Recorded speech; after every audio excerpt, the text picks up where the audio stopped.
Bonjour, je m'appelle Christian Barbaret, je dirige une société qui s'appelle Init, qui est une société d'études, enquêtes et sondages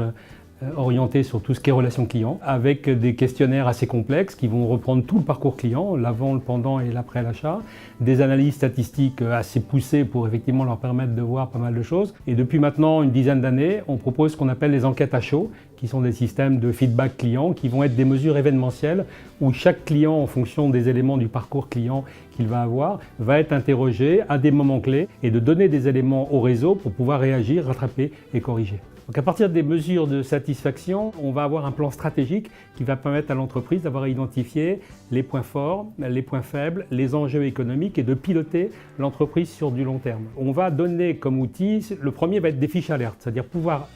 réagir et renvoyer au réseau et à la personne concernée la fiche alerte d'un client pour lequel il y a eu un problème la veille ou quelques heures auparavant. On va former les gens du réseau et faire remonter en interne les éléments de cet irritant pour pouvoir les travailler. Alors là, il y a deux cas de figure. Soit ils peuvent les réparer tout de suite parce que ça dépendait uniquement de leur organisation et le dossier va être clos. Soit au contraire, c'est un problème qui intéresse l'entreprise et sur lequel l'entreprise doit travailler. Donc ce que les entreprises ne font pas encore assez à mon goût, c'est de réfléchir à l'impact économique de la satisfaction et de la fidélité client.